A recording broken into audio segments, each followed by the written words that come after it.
제 이름은 박진우입니다. 올해 53이고 중소기업에서 부장으로 일하고 있습니다. 30년 넘게 한 회사에서 일했습니다. 매달 세후로 800만 원 정도 받습니다. 많은 건 아니지만 부족하지도 않았습니다. 아내 수진이와는 28에 결혼했습니다. 벌써 25년째입니다. 수진이는 조용하고 성실한 사람이었습니다. 집안일을 꼼꼼히 챙기고 아들 교육에도 열심이었습니다. 우리는 평범한 부부였습니다. 크게 싸운 적도 없었고 특별히 문제될 일도 없었습니다. 그날도 여느 때처럼 퇴근을 했습니다. 현관문을 열고 들어서니 부엌에서 고소한 냄새가 났습니다. 수진이가 저녁을 준비하고 있었습니다. 저는 소파에 앉아 넥타이를 풀었습니다. 당신 이번 달 카드값이 좀 많네요. 수진이가 거실로 나오며 말했습니다. 그래, 얼마나 나왔는데? 450 정도요. 아, 병원비랑 장 보느라 좀 나갔나 봐. 저는 대수롭지 않게 고개를 끄덕였습니다. 별일 아니라고 생각했습니다. 한 달에 몇십만 원 정도 차이는 늘 있는 일이었으니까요. 하지만 그날 이후로 뭔가가 계속 신경 쓰였습니다. 카드값이 많이 나왔다는 말. 그게 왜 그렇게 마음에 걸렸는지 모르겠습니다. 아마도 수진이의 표정 때문이었을 겁니다. 뭔가 불안해 보였거든요.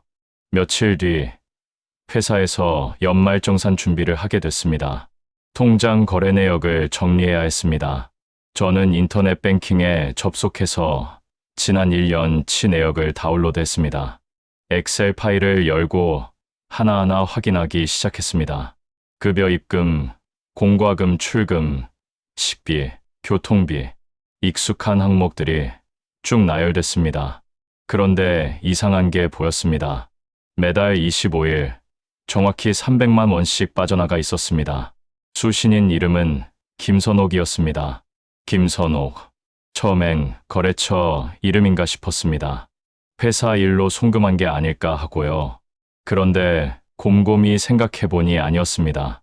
회사 거래는 회사 계좌로 하니까요. 개인 통장에서 나갈 리가 없었습니다. 김선옥. 그 이름이 자꾸 머릿속을 맴돌았습니다.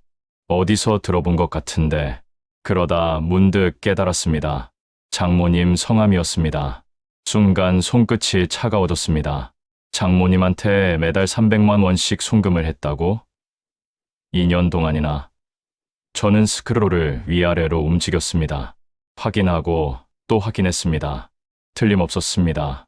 24개월, 매달 300만 원씩, 총 7,200만 원이 빠져나갔습니다.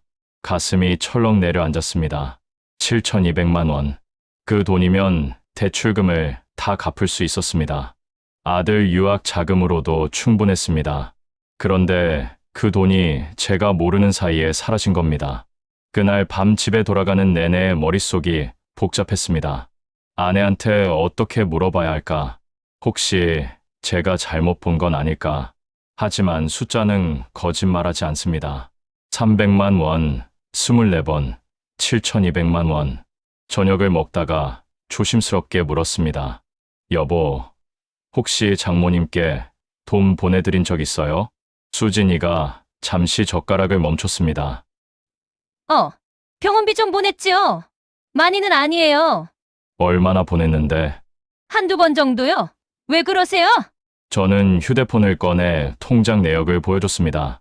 2년간 매달 300만 원, 총 7,200만 원 송금. 수진이의 얼굴이 창백해졌습니다. 그걸 왜 봐요? 제 통장이니까요. 아니, 그건 엄마가 힘들어서. 힘드셔서요. 그럼 저한테 말이라도 했어야죠. 말하면 허락했겠어요? 그 한마디가 칼처럼 꽂혔습니다. 저는 아내를 똑바로 봤습니다. 그럼 몰래 한 거예요. 몰래가 아니라 그냥 조용히 한 거예요. 조용히. 그 말이 더 화가 났습니다. 2년 동안 7천만 원을 빼돌려 놓고 조용히 했다고요? 저는 밥그릇을 내려놓았습니다. 한 숟가락도 더 넘어가지 않았습니다. 그날 밤잠을 이룰 수가 없었습니다. 천장만 바라보며 생각했습니다. 25년을 함께 살았는데 아내가 저를 이렇게 속일 수 있었다는 게 믿어지지 않았습니다. 다음 날부터 저는 아내와 말을 하지 않았습니다. 아침에 일어나도 인사를 하지 않았고 출근길에도 뒤돌아보지 않았습니다. 아내도 저한테 말을 걸지 않았습니다. 집안은 얼어붙은 것처럼 조용했습니다. 머릿속은 온통 그 숫자뿐이었습니다. 7,200만 원. 회사에서 일을 하다가도 자꾸 그 생각이 났습니다. 그 돈이면 뭘 할 수 있었을까? 빚을 갚을 수 있었을까? 아니면 더 좋은 집으로 이사할 수 있었을까? 하지만 무엇보다 마음이 아픈 건 따로 있었습니다. 아내가 저를 속였다는 사실이었습니다. 25년을 함께 살면서 쌓아온 신뢰가 한순간에 무너졌습니다. 일주일이 지났습니다. 침묵은 계속됐습니다. 하지만 저는 더 이상 참을 수가 없었습니다. 퇴근하고 집에 들어가자마자 아내를 불렀습니다. 수진 씨, 우리 이야기 좀 해요. 왜 저한테 숨겼어요? 수진이가 고개를 들었습니다. 수진이는 오히려 당당한 표정이었습니다. 당신이 이해 못할 것 같아서요. 이해 못할 짓을 하니까 그렇죠. 엄마가 힘들었어요. 연금도 끊기고 약값도 있고. 그럼 함께 도왔어야죠. 왜 몰래예요? 말하면 또 당신은 잔소리했을 거잖아요. 당신 어머니한테 돈 드릴 땐 제가 뭐라 안 했잖아요. 순간 말문이 막혔습니다. 틀린 말은 아니었습니다. 저도 가끔 저희 어머니께 돈을 드렸습니다. 명절 때나 생신 때 몇십만 원씩. 하지만 그건 금액이 달랐습니다. 저는 1년에 몇 번 적은 금액이었습니다. 아내는 매달 300만 원이었습니다. 그건 다르잖아요. 저는 당신한테 말하고 드렸어요. 당신은 몰래 한 거잖아요. 결과는 똑같잖아요. 어차피 내 돈으로 우리 엄마 도운 거예요. 당신 돈이요. 제가 번 돈 아니었나요? 수진이가 입을 다물었습니다. 저는 한숨을 쉬었습니다. 그날 이후 저는 모든 계좌를 분리했습니다. 생활비 통장만 공동으로 하고 나머지는 다 제 명의로 바꿨습니다. 비밀번호도 다 바꿨습니다. 아내가 불안한 눈으로 물었습니다. 당신 저 벌 주려고 이러는 거예요? 벌이 아니에요. 보호예요. 제 돈은 제가 지킬 거예요. 그럼 우리 신뢰는요? 저는 냉정하게 답했습니다. 그건 이미 당신이 깼잖아요. 수진이가 울었습니다. 하지만 저는 아무 감정도 느껴지지 않았습니다. 그 눈물이 진심인지 연기인지조차 구분이 안 됐습니다. 며칠 뒤 장모님한테서 전화가 왔습니다. 박서방, 자네가 수진이랑 싸웠다며? 미안하게 됐어. 그 돈, 사실 내가 안 받았어. 네. 무슨 말씀이세요? 수진이가 내 이름으로 적금 들었더라. 나도 오늘 알았어.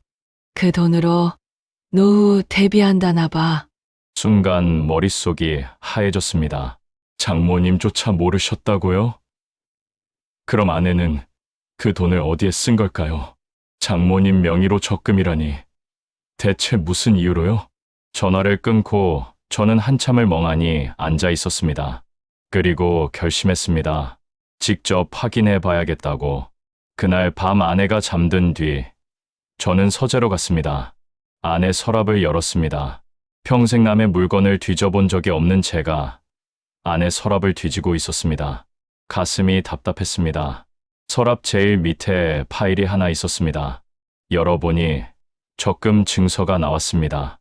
예금주 김선옥, 예금주 대리 박수진, 그리고 그 밑에는 부동산 계약서가 있었습니다. 계약서를 보는 순간 숨이 막혔습니다. 상가 임대차 계약서였습니다. 보증금 7천만 원, 월세 180만 원, 계약자 이름은 장모님이었습니다. 아내는 제 돈으로 장모님 이름으로 부동산 투자를 한 겁니다. 손이 떨렸습니다. 분노보다는 허탈함이 컸습니다. 25년 동안 함께 산 사람이 저를 이렇게까지 속일 수 있었다는 게 믿어지지 않았습니다. 다음 날 아침 아내를 불렀습니다. 계약서를 테이블에 던졌습니다. 이게 뭐예요? 아내 얼굴이 새하얗게 변했습니다. 당신 제 물건 뒤졌어요? 그럴 만한 이유가 있었으니까요. 그건 투자예요. 우리 가족을 위해서 한 일이에요. 투자요? 제 몰래, 제 돈으로, 장모님 이름으로요. 그게 가족을 위한 거예요. 당신은 늘 돈이 먼저예요. 저는 엄마도 가족이에요.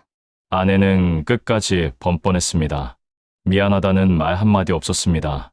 오히려 제가 잘못한 것처럼 말했습니다.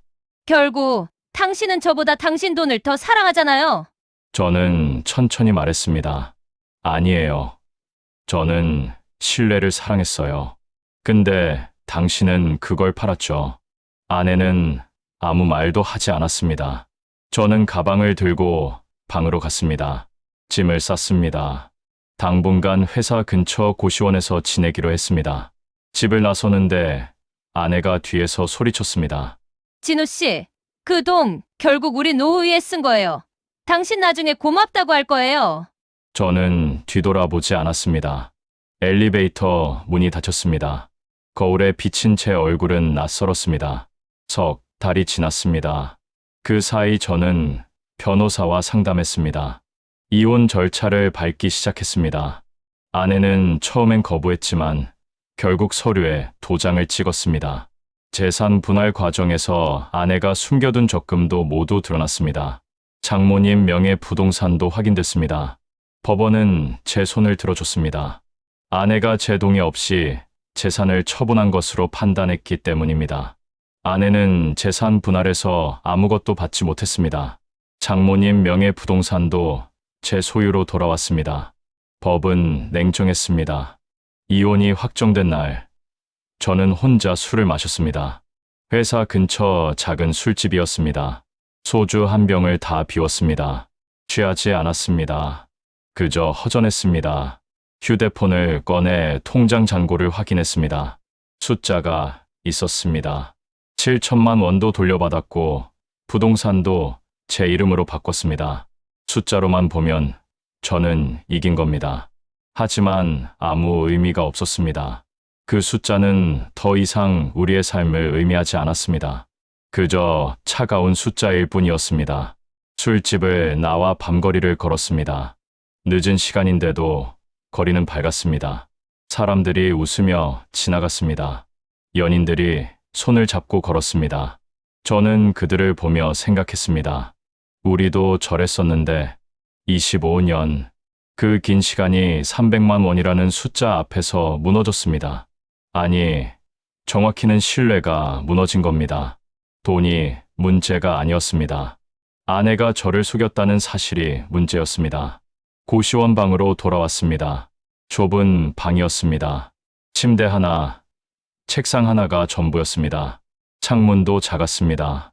하지만 이상하게 편했습니다. 누가 저를 속이지 않는다는 확신이 있었으니까요. 침대에 누워 천장을 바라봤습니다. 형광등이 희미하게 깜빡였습니다. 저는 생각했습니다. 사랑은 믿음으로 시작해서 돈으로 무너졌다고. 그리고 신뢰가 사라진 자리엔 차가운 통장 잔고만 남았다고. 창밖으로 비가 내렸습니다.